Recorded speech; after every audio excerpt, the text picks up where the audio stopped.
150 years ago, a great American patriot said, "My countrymen have too little knowledge of the profits of grassland." That man was George Washington, and his statement still holds true. But we're learning fast. East, west, north, and south, grassland farming is coming into its own, and it's here to stay. There are many reasons for the growing acceptance of grasses: soil conservation, more and better livestock, less farm help, better land use, and most important, more profit. The term grass is used to describe grasses, legumes, and forage plants, as well as mixtures of these for pasture, forage, and hay. It is largely in these mixtures that the greatest advances have been made. New grasses and new strains of old ones, new legumes with invaluable nitrogen-fixing properties, and new mixtures of these plants have already stepped up production of hay and forage at an amazing rate. Quality, too, has been improved tremendously. Mixtures vary with the different localities, different soils, and different climates. They are the result of careful planning and testing. They are tested for compatibility, maturity dates, protein values. The food values must reach their peak at the same time, and of course they must prove that they are above all the kind of food that the livestock of the region relish and thrive upon. In the Corn Belt, brome and alfalfa have proved an unbeatable team. They meet all of the foregoing requirements. If harvested for hay or pastured down, brome and alfalfa stay green throughout the growing season. It is one of the heaviest producers of all.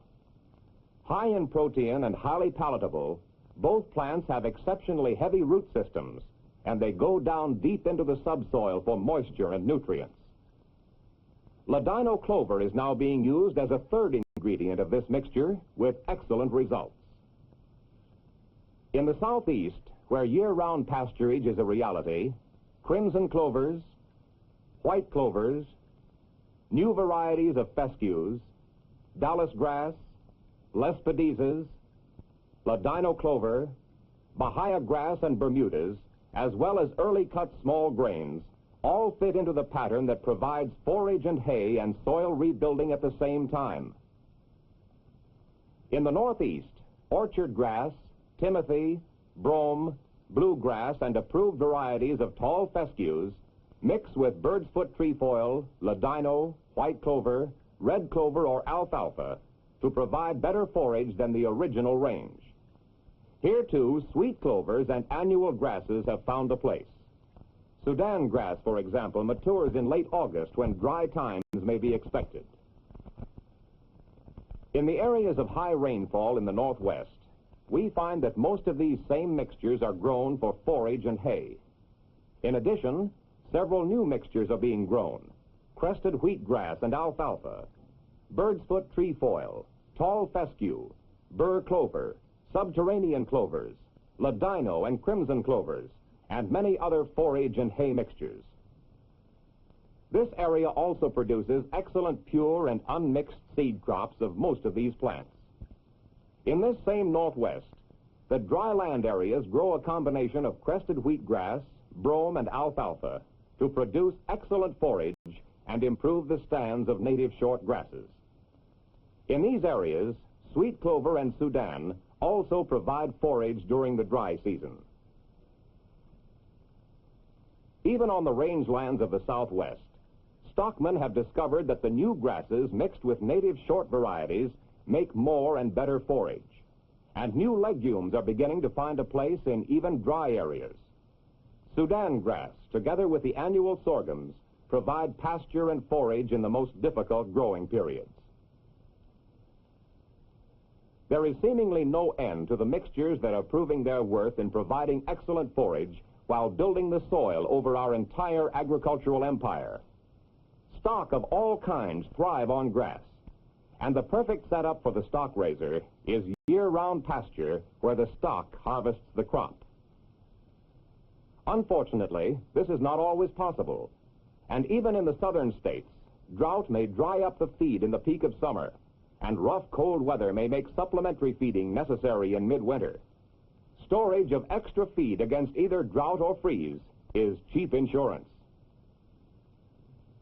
Grass can be preserved and stored in a variety of ways. It can be air-dried in the field and stored loose. It can be rolled into weatherproof bales and either stored or left in the field. It can be partially air-dried in the field, then chopped and blown into the barn. Here, air is blown through the mass until it is sufficiently dry to keep. One of the reasons that stock thrives on self-harvested grass is that they know when to harvest it.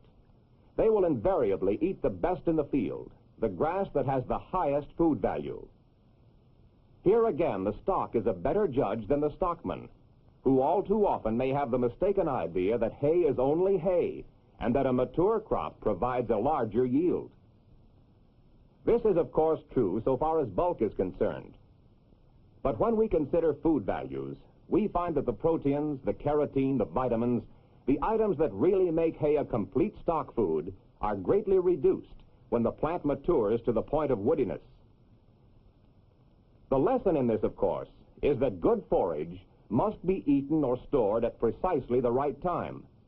There's more actual food value in a few pounds of good hay than in a whole bale of coarse fiber with a few sparse leaves. The closest approach to green pasture for winter feeding is grass silage. Here, too, the silage is only as good as the material put into it. Really good hay, ensiled at the right time, comes closer to green pasture than any other form of preserved forage. Grass silage is no longer a by guess and by gosh proposition. It is now a proven method, stripped of mystery and doubt. Silage is simply preserved forage and is just as good as you make it. Silage may be made in regular upright silos, trench silos, pit silos, and even in stacks.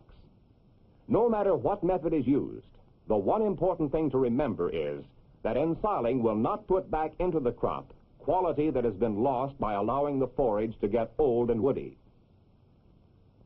Timing is the all-important factor. Grass is gold when it is properly grown, harvested at the right time, and stored at the right time with a proper amount of moisture. This is true whether the hay is ensiled, field cured, barn dried, or stacked. The keynote is timeliness. It's like a good hot dinner, can't wait long, and once past its peak, it soon loses its food value. One reason for slow adoption of scientific grass silage procedure has been the labor requirement for doing the job properly. Green hay is heavy and hard to handle. The answer then is, do it mechanically and do it fast while the quality is at its peak. Today, grass and forage can be grown and harvested, either for hay or ensilage without hand labor and at a speed that makes older methods obsolete. The forage harvester of today is a complete machine. It cuts, chops, and loads the forage into a wagon for delivery to the silo easily, quickly, and economically. Power unloading further speeds the process. Wagons are emptied quickly and with a minimum of labor. Power for the job can be taken directly from the unloading drive on the forage blower, from the power takeoff of the tractor, or from a small portable unit using gasoline or electric power. Forage blowers are now built to handle enormous amounts of material.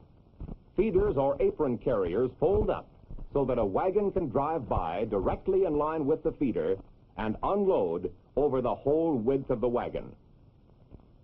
Tiresome backing and seesawing to get in line with the feeder is eliminated. This Missouri stockman found that in spite of a dry spell that ruined pastures and late crops, he was able to weather the drought because his trench silos were full of June harvested forage. Further insurance against loss was provided when a crop of Sudan grass and sorghum matured in the middle of the drought to fill the silo to overflowing again. Drought and bad weather are bound to occur, but because of advancing knowledge of forage crops, it's easy to be prepared. A crop of oats or rye will grow to forage stage in a few weeks, and cut at the right time, either crop makes excellent silage. This western stockman grows his mixture of alfalfa, brome, crested wheatgrass, clover, orchard grass, and timothy under irrigation. He cuts just enough each day to provide full feeding for his cattle.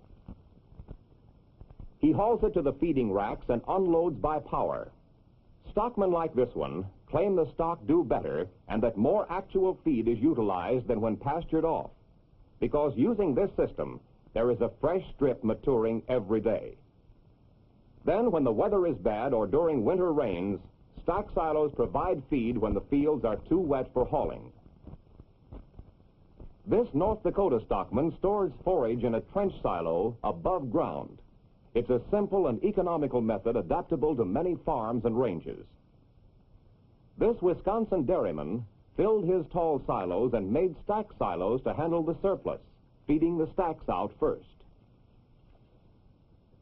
A Minnesota stockman does about the same thing. Tall silos completely filled, but a big stack for the fall dry time is his insurance against any kind of bad weather. In the Southwest, sorghums of various kinds fit into this forage picture particularly well during dry periods. Trench silos are used in the majority of cases, and they do the job. Green feed the year round is the aim of every progressive stock raiser. But suppose there is too much forage or straw. Here's one way to get it back into the fields without extra labor. Chopped up short, it settles immediately and acts as a mulch that is harmless to seeds and forage crops. Grass is gold for poultrymen, too. This turkey raiser cut his losses of young birds substantially and his feed bills from 15 to 20%. In fine weather, the spreader is operated as shown, but when bad weather strikes, it is backed up to the pens and the birds get curb service right at home. Yes, grass is gold when it's grown right, stored right, or used at the right time. Scientists claim that our livestock population could be increased by over 200% by utilizing the grass and legume mixtures we now have available. And remember that there are new varieties being made available every year, ready to go to work for you, fattening your soil, your livestock, and your pocketbook all at the same time.